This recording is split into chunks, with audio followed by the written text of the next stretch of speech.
Hello and welcome to Root Causes, the PKI and Security podcast where a pair of industry experts talk about all things digital certificates in PKI.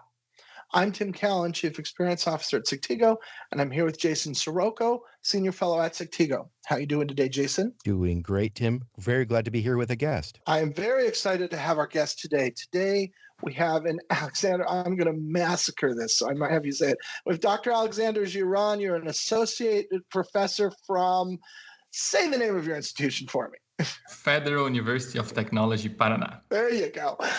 From Brazil, I believe. And Yes.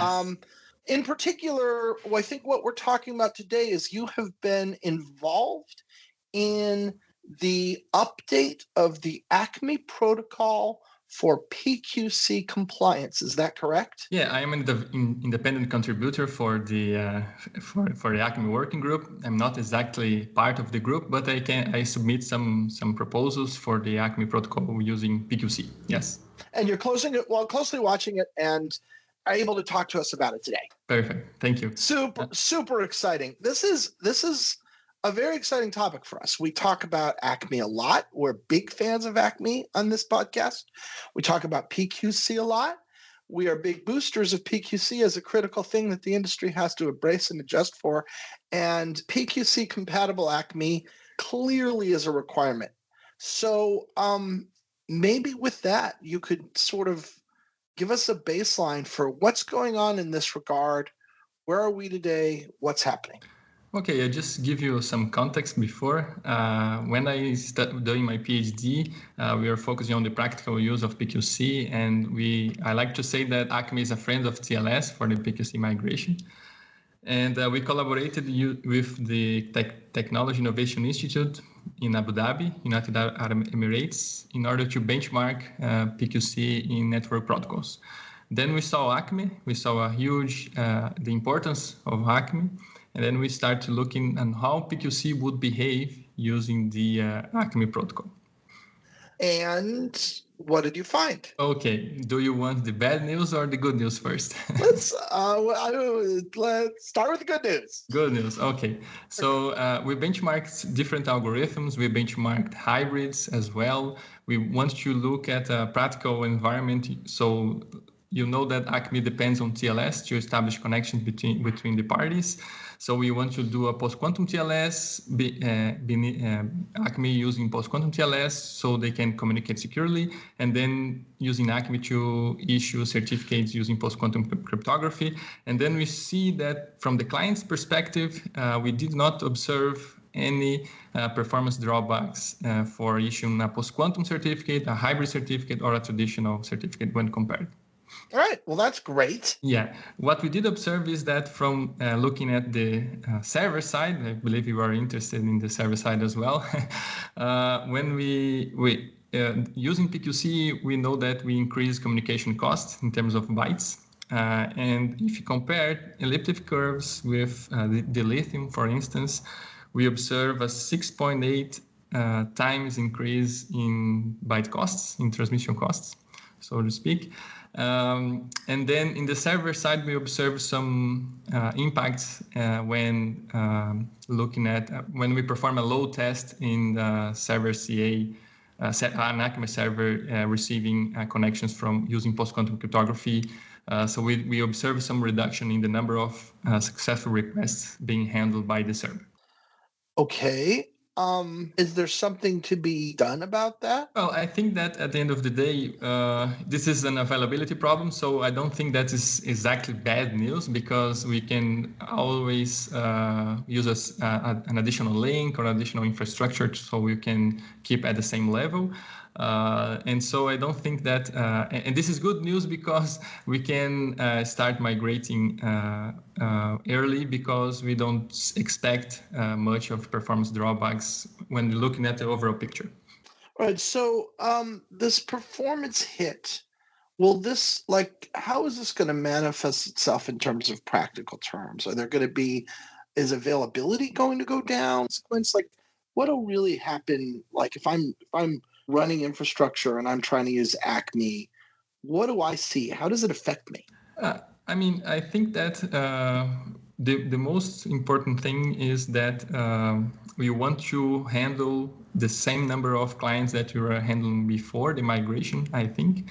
And then from this perspective, I think that you can always, you can go for post-quantum using the standards today and without expecting much performance degradation. And if you want to keep exactly the same number of requests or the same number of certificates, you always can increase the bandwidth, increasing the network that you have, and then I believe it should be fine. Okay, so it's good for us to be aware of in terms of our planning, but this isn't really a worry, you don't think? Okay, yeah. So, and I think that is good news, right? Because you can migrate early and start using PQC as soon as possible. So, there's been a lot of discussion about the idea of sort of hybrid implementations. I'm not clear whether this takes the form of an actual hybrid certificate or a mix of certificates in the same environment, up to even and including on the same system. How does that fit into the changes that we need to make to ACME? We don't have to change the protocol per se. We just need to be able to handle for example, the composite hybrid, right? So we were receiving 2 keys, and we have to verify 2 signatures and so on, right? So there's no changes or strictly changes to the protocol using hybrids in regards to the composite hybrids. So I think this is good because you can, since we didn't observe many or much performance drawbacks, then we can use hybrids as well. So this is good. But we're not. And sorry if this is an elementary question, but is the protocol as it exists today going to work? Like if I've already written to ACME, do I just keep using what I have, or am I going to need to modify my implementation in some way? Okay. From the implementation's perspective, you're going to need to support the algorithms. You are going to. I think that the first stage for ACME is, since it depends on the other protocols, you are going to need the other protocols supporting post-quantum, right? Sure. Going to right. need that. Yes, we need post-quantum certs. I get that. Right. Yeah. Okay. And then your client implementations or your server, you're going to need a policy so you can advertise what kind of post-quantum cryptography you're going to need. And that is the point that I propose a modification to the protocol. I propose a standard internet draft for the algorithm negotiation. So ACME can support algorithm negotiation in the standard. Yeah. Okay. So we've got you have proposed a draft. What does the process look like now with that? What are the steps between now a draft is proposed and there is something that's codified that everyone agrees to that we can use? Okay, so I wanted to do this draft because we are envisioning ACME in different scenarios, in different devices, so to speak. And then we are wanting to support CAM-based certificates, right, from a research perspective, okay? But in general, we want to add algorithm negotiation mechanisms for ACME because ACME does not have does not have a mechanism to negotiation of different algorithms available, so the client could choose different certificates or different algorithms in the steps of the protocol. So that's why we proposed this draft. It started a very interesting discussion on the ACME mailing list. It's public; you can watch it. However, they are unsure of this proposal, and then I think they are going to follow Aaron Gable's proposal for profiles. It's called profiles. Yeah, thanks, Alexander. That was going to be my very next question, was for you to give us a background on Aaron Gable's proposals and that profiles concept. Okay. Yeah. It's ongoing work, right? I'm looking at the Middle East and looking at what they're proposing. And I think that the PQC support is going to be embedded in these profiles. So what is this? What does it mean, right? The server CA want to advertise what kind of profiles they want to support, and maybe PQC standard MLDSA, for example, or PQC Falcon or something like this. They are going to be embedded in profiles, and then the server can advertise this support earlier for clients that want to migrate using this profile. So it's a minor change to the protocol. It's backwards compatible, and that's why I think the community is going to follow these profiles instead of adding an algorithm negotiation protocol in ACME. So what is the projected time frame for that question to be worked out? You say that you think the community is going to. That isn't the same thing as it's been settled. What does this look like, and how does it get settled, and when do you think it gets settled? Yeah, I don't have exact estimate for that, but because the ACME working group is working on different drafts today. For instance, the onion certificates,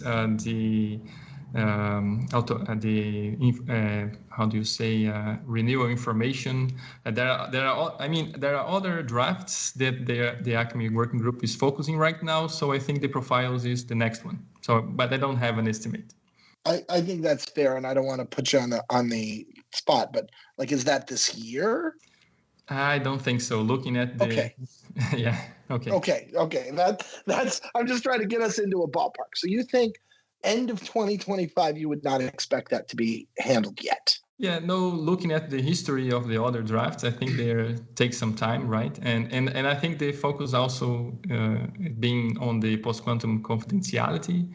So the authentication is still on hold, I think. Now, Alexandre, I'm really curious also about what you think about the process overall at IETF. And I think this timing question is an important one. We had Sophia Selly on very recently, and she gave us really the lay of the land about just how much has to be done in order to prepare for post-quantum, both for the public trust world as well as private use cases. I'm going to ask you the question, how do you think the timing is with respect to leading up to the 2030 deprecation of RSA and ECC? Are we a little behind? Are we a little ahead?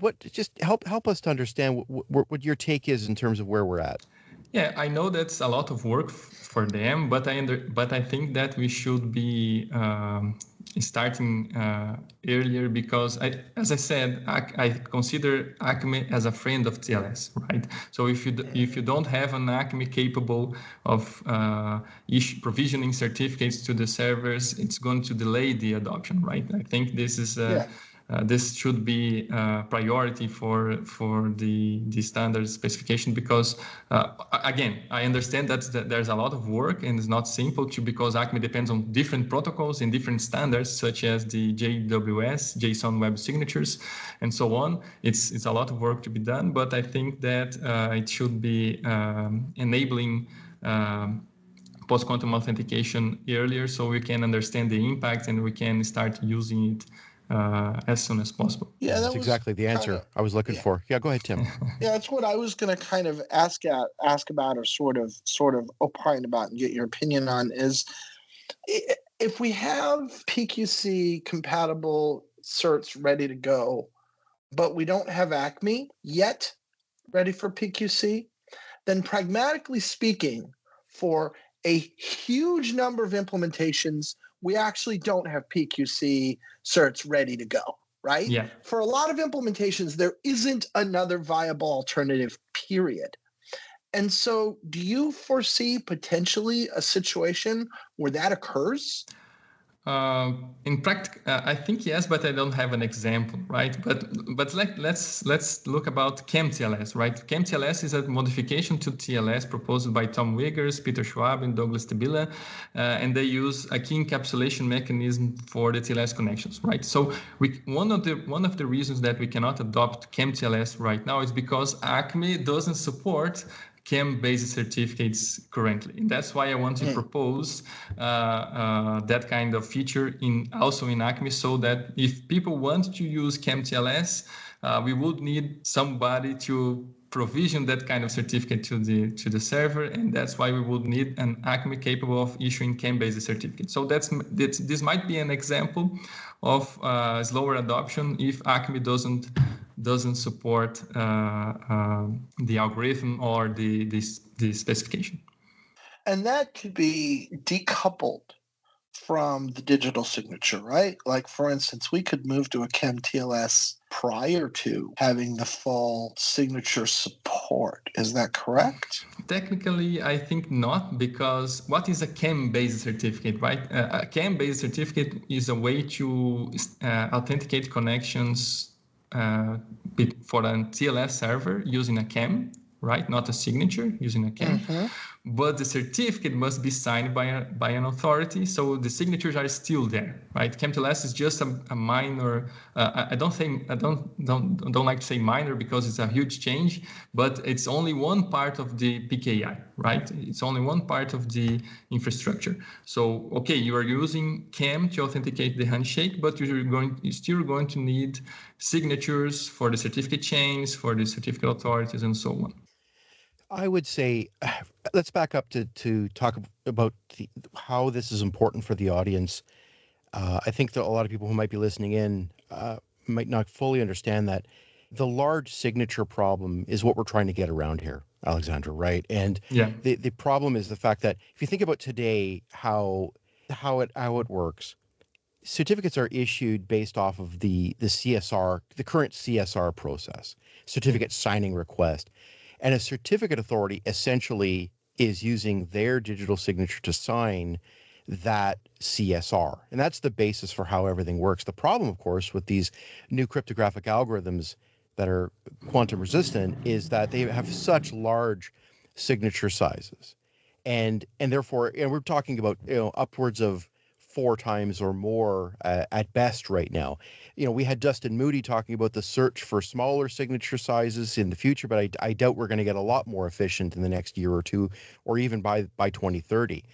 And so that's what all of these alternative methods are. And since the CSR method is fundamental in ACME, there needs to be fundamental changes in how ACME works. Anything that I said there, Alexandre, that you would change or add to? Yeah, exactly. I think the CSR problem I believe, is one of the reasons why CAM-TLS will be difficult to adopt, right?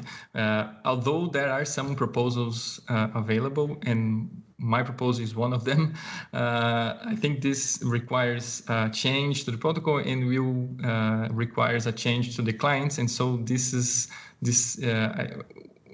going to delay the adoption, right? In regards to sizes, yes, we observe a lot of increase of, like I said, 7 times with dilithium, almost 3 times with Falcon. So this is going to be a problem for devices or for connections in which the transmission costs are important. But nevertheless, in ACME, since we are talking about RESTful API to implement ACME protocol, this increase of bytes are divided in the requests, so that the performance won't be a great problem in ACME. TLS, obviously, it's another discussion. Fantastic. Hey, is there anything else on this topic that you'd like to discuss, Alexandre? Otherwise, I'm going to round off and finish off with a final question for you about some of your future work. No, I think that this is it, yeah, right? Because there's not much in ACME that you can. Okay, obviously you're going to need post-quantum cryptography in ACME protocol, so you can protect yourself from the migration perspective, and obviously you're going to need to protect ACME from a quantum attack as well. So that's why the recommended approach is post-quantum everywhere in the protocol and in the dependencies of ACME. I think we should stay tuned to this subject, Tim. PQC ACME is fundamentally important here. So glad you came on today to help us to understand this a lot better. Thank you. Thank you very much for the opportunity. Great. I have a final question, Tim, if you're cool. Go.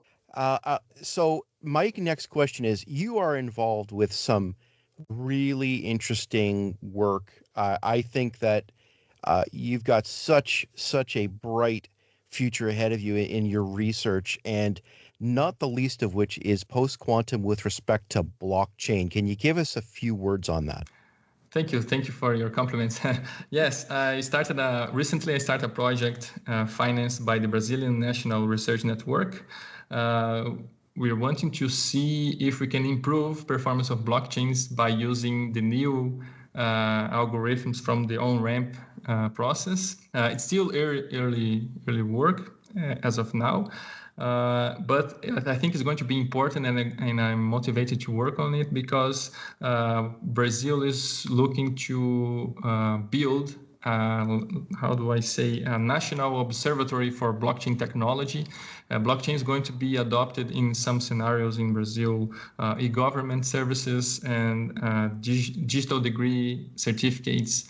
And so on. So I think that's going to be a great, it's going to be a great project to work on, trying to improve performance of blockchains using the new algorithms standardized by NIST.